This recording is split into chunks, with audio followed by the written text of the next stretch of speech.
오늘 말씀은 욥기서 27장 1절로 6절 말씀 가지고 자신의 의를 주장하지 말자, 이와 같은 제목으로 하나님의 말씀을 전합니다. 사람들은 자신의 의를 주장합니다. 옳건 그르건. 그러나 오늘 말씀 보게 되면은 욥에 대해서 말씀하고 있습니다. 욥이라는 사람은 의로움을 주장하는 욥의 모습이라는 것입니다. 욥이 하나님 앞에 자신의 의로움을 계속 주장합니다. 하나님은 폭풍 가운데 욥에게 나타나셔서 여러 가지 질문을 하시게 됩니다. 욥은 모든 재산과 자녀를 한순간에 다 잊어버리고 또 건강마저 잃어버리게 되었을 때도 하나님에 대한 믿음을 잃지 않았습니다. 자신에게 왜 이런 고통이 찾아왔는지 단 한마디 원망도 하지 않고 끝까지 하나님을 찬송하며 경배를 드렸습니다. 이런 욥의 소문을 들은 엘리바스, 빌닷, 소발이라는 욥의 세 친구가 찾아옵니다. 그러나 욥은 하나님께서 까닭없이 사람을 징계하지 않으시니 내가 무엇인가 잘못했기 때문에라는 이 세 친구 엘리바스와 빌닷과 소발에 계속되는 질책에 자신의 의로움을 주장하기 시작합니다. 그들은 욥의 고통을 보고 그를 이루하기보다는 오히려 그를 정죄합니다. 그들이 하는 말을 보게 되면은 욥기서 4장 7절에 생각하여 보라. 내 죄 없이 망한 자가 누구인가? 정직한 자의 끊어짐이 어디 있는가? 아멘.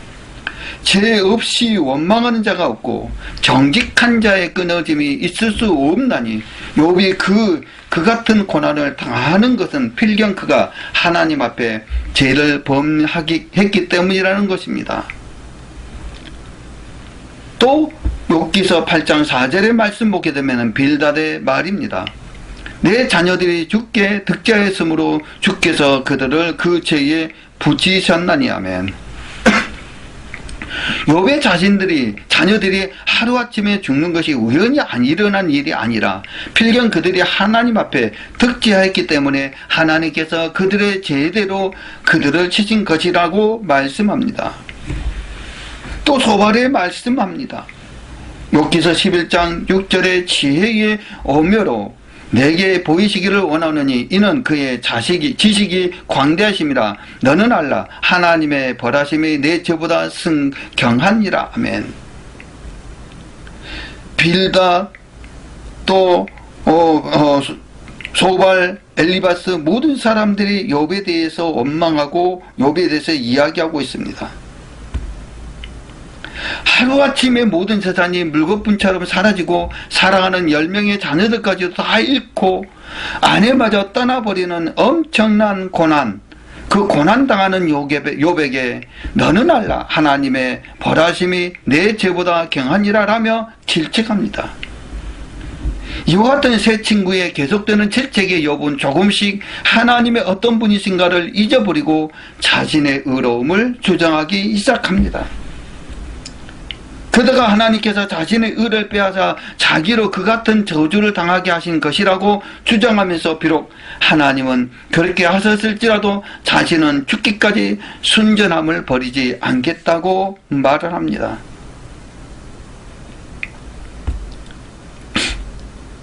우리는 하나님을 경외한다고 하지만은 건강에 적신호가 오거나 재산에 손해가 나고 자녀가 잘 안 되면 너무 쉽게 하나님을 원망하고 있습니다. 이런 우리들의 모습을 생각해 볼 때에 하나님께서 욥과 같이 하나님을 경외하는 자는 세상에 없다고 그의 믿음을 인정하는 것은 당연한 것입니다. 우리는 욥처럼 하나님께 인정받는 믿음의 사람이 되고 싶지 않습니까? 그 질문에 오늘 본문의 말씀처럼 하나님이 어떤 분인가를 알아야 하는 것입니다. 욥이 또 비사를 들어 가로되 나의 의를 빼앗으신 하나님 나의 영혼을 괴롭게 하신 전능자의 사심을 가르쳐 명시하노니 나의 생명이 아직 내 속에 완전히 있고 하나님의 교훈이 오히려 내 코에 있느니라. 결코 내 입술이 불의를 말하지 아니하며 내 혀가 괴유를 말하지 아니하리라. 나는 단정코 너희를 옳다 하지 아니하겠고 죽기 전에는 나의 순전함을 버리지 않을 것이라. 내가 내 의를 굳게 잡고 놓지 아니하리니 일평생 내 마음이 나를 책망치 아니하리라. 아멘. 이 말은 무슨 뜻입니까?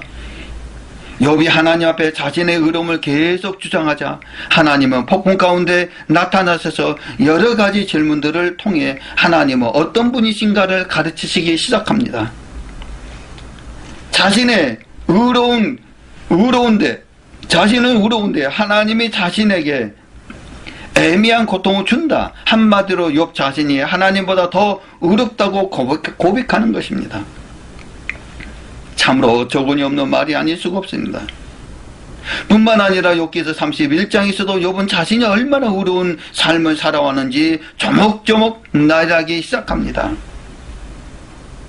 누군가 언약을 세워 바로 처녀에게 주목하지 아니하였고 또 허탄한 행위도 하지 않았으며 하나님의 말씀에서 떠나지 않았고 그 마음이 여인에게 유혹되어 본 적도 없다고 고백합니다. 말을 합니다. 그리고 남종이나 여종의 형편을 멸시하지 않았고 가난한 자, 과부, 고아들 못 본 채 하지 않았고 반드시 돌아보았으며 재물에 풍부함에 소망을 두지 않았고 원수까지도 미워하지 않고 사랑했다고 욥은 고백합니다. 이만하면 욥 자신이 의로움을 내세울 만한 그런 삶이라고 우리는 생각할 수가 있습니다. 그래서 욥은 나는 정말 모든 사람이 인정할 정도로 최선을 다해 의로운 삶을 살았다고 말합니다. 그렇기 때문에 하나님께 징계받을 이유가 전혀 없습니다. 하나님께서 나의 의를 빼앗아 나로 하여금 고통스럽게 하셨다라며 그의 의를 굽히지 않았습니다. 저 여러분들에게도 마찬가지입니다. 욥과 같은 모습은 저와 여러분들에게도 있습니다. 하나님이 우리의 기도를 들어주시지 않는다고, 우리가 당하는 고통을 빨리 해결해 주지 않는다고 말합니다. 내가 교회를 위해 아니면 주의 종을 위해 그토록 충성했는데 하나님께서 이러실 수 있느냐라며 우리의 자신의 의를 드러낼 때가 많이 있습니다. 이런 우리에게 하나님께서 뭐라고 말씀하실까요? 저와 여러분들은 욥처럼 하나님 앞에 자신의 의를 드러내지 아니하고 오직 여호와의 말씀 안에서 하나님의 뜻을 따라 살아가는 하나님의 자녀가 되시기를 주님으로 축원드립니다. 자신의 의도를 주장하는 욥에게 마침내 하나님께서 나타나서 말씀하시게 되는데 그 말씀 속에서 우리는 답을 찾으셔야 합니다. 하나님께서 우리에게 말씀하는 그 조목조목마다 우리는 옳은 것처럼 보이지만 하나님 보시기에 아니라는 것입니다. 사랑하는 하나님의 자녀들이요, 욥처럼 참 어떠한 고난이 온다 할지라도 자신의 의를 주장하지 않고 우리는 여호와만, 예수 그리스도만 섬기고 하나님께 나아가 한 걸음 한 걸음 전진하는 하나님의 귀한 자녀가 되기를 주 예수 그리스도 이름으로 간절히 증언 올려옵나이다. 감사합니다. 사랑해주시고 주님께서 인도해 주시니 감사합니다. 오도 성령께서 함께 하시고 또 아버지 오늘 말씀처럼 자신의 의를 주장하지 않는 하나님의 자녀 되게 하옵소서. 욥에게 수많은 축복을 해 주었음에도 또 주위의 친구들이 여러 가지의 핍박하였음에도 욥은 하나님을 섬겼습니다. 그러나 그 핍박이 계속되자, 그 조롱이 계속되자 욥은 하나님 앞에 자신의 의를 드러냈습니다. 우리는 어떠한 핍박과 고난이 온다 할지라도 우리 자신의 의를 주장하지 않고 오직 하나님 앞에 겸손하며 하나님 말씀에 순종하는 하나님의 자녀 되게 하여 주시옵소서.